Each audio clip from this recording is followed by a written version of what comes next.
नहमदुहु व नसल्ली अला रसूलिहिल करीम अम्मा बाद आउज़ बिल्लाहि मिनश शैतानिर रजीम बिस्मिल्लाहिर रहमानिर रहीम रब्बि इश्रह ली सदरी व यस्सिर ली अमरी वहलुल उक़दतम मिन लिसानी यफ़क़हू क़ौली। अस्सलामु अलैकुम रहमतुल्लाहि व बरकातुहू। कैसे हैं आप सब?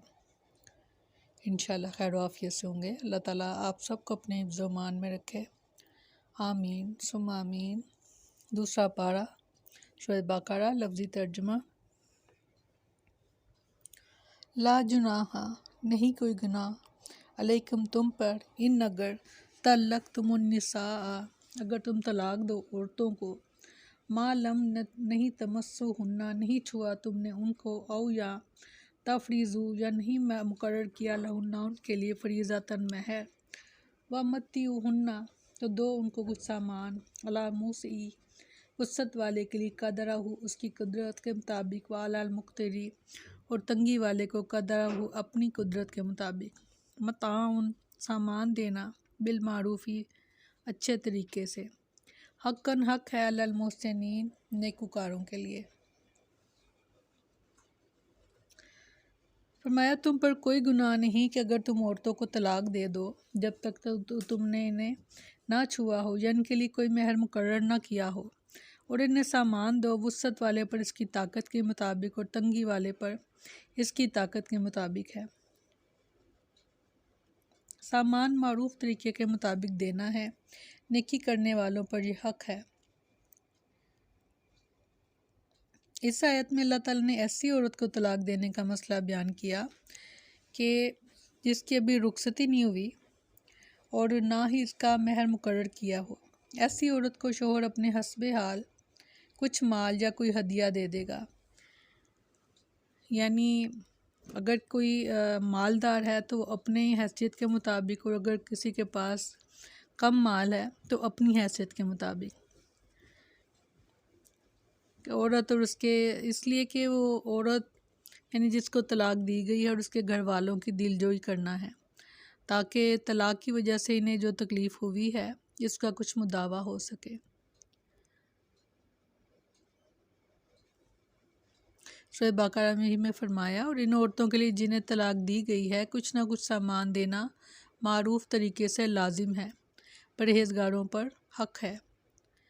वहीं और अगर तल्लक़्तुमुहुन्ना, अगर तुम तलाक दो उनको, मिन कबली, इससे पहले, अन ये के तमस्सुहुन्ना, कि छुआ हो उनको, वक़द और तहकीक फ़र्ज़ तुम मुकर्रर कर दिया हो, लहुन्ना उनके लिए फ़रीज़तन महर, फ़निस्फ़ु, तो पस निस्फ़ है, मा जो फ़र्ज़ तुम, जो तुमने फ़र्ज़ किया, इल्ला मगर, अन ये के याफ़ू, ना कि वो माफ़ कर दें, औ या याफ़ू वल्लाज़ी, या वो माफ़ कर दे, बियदिही, जिसके हाथ में है उक़दतुन निकाह, यानी मर्द, वान, और अगर ताफ़ू, वो तुम माफ़ कर दो, अक़रबु, तो ज़्यादा करीब है, लित्तक़वा, तक़वे के, वला, और ना तनसवुल फ़ज़ला, ना भूलो आपस में एहसान को, बैनकुम, इन्नल्लाह, बेशक अल्लाह ताला, बिमा, जो कुछ तुम तामलुन, अमल करते हो, बसीर, देखने वाला है। फरमाया, और अगर तुम इन्हें इससे पहले तलाक दे दो कि उनको छुओ, या इस हाल में कि तुम इनके लिए कोई महर मुकर्रर कर चुके हो, तो तुमने जो महर मुकर्रर किया है इसका निस्फ़ लाजिम है, मगर ये कि वो माफ़ कर दें, यानी वो औरतें या वो शख्स माफ़ कर दे जिसके हाथ में निकाह की गिरह है, यानी मर्द। और ये बात कि तुम माफ़ कर दो तक़वे के ज़्यादा करीब है, और आपस में एहसान करना ना भूलो, बेशक अल्लाह इसको जो तुम कर रहे हो खूब देखने वाला है। इसमें ऐसी औरत के मुतालिक बयान किया जा रहा है कि जिसकी अभी रुखसती नहीं हुई लेकिन हक़ महर मुकर्रर किया। पिछली आयत में उस औरत के बारे में था जिसका हक़ महर मुकर्रर नहीं था, मगर फिर भी कहा कि एहसान करते हुए उसे कुछ ना कुछ दो। और इस आयत में उस औरत का जिक्र है जिसके लिए महर मुकर्रर था, तो जितना महर मुकर्रर था उससे निस्फ़ जो है वो अदा कर दे शोहर जो है। और अगर वो बीवी माफ़ कर दे, यानी जिसको तलाक दी गई है वो निस्फ़ महर भी ना ले, तो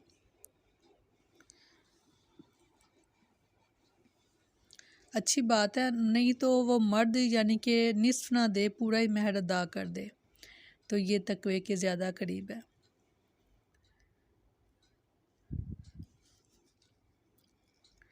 او یعفو الذی بیدہ عقدۃ النکاح، اس سے مراد خامند ہے، کیونکہ نکاح کی گرہ اس کا توڑنا اور باقی رکھنا اس کے ہاتھ میں ہے۔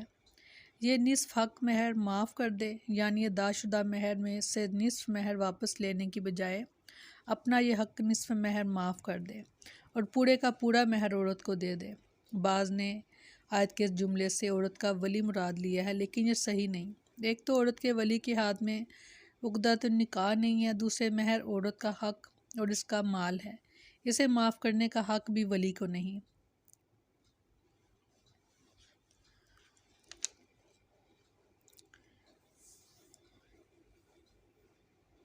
کوشش کیجیے گا ان معاملات کو سمجھنے کی، اور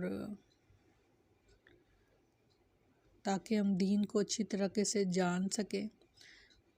معاملہ طلاق کا ہے، مگر فرمایا جا رہا ہے کہ اس میں بھی آپس کے احسان کو نہ بھولو، ایسے موقع پر بھی ایک دوسرے پر احسان کرو۔ اللہ تعالیٰ ہم سب کے لیے آسانیاں کریں، اور دین کو سمجھنا اور پھر سمجھ کر اس پر عمل کرنا اللہ تعالیٰ ہمارے لیے آسان کرے۔ آمین ثم آمین۔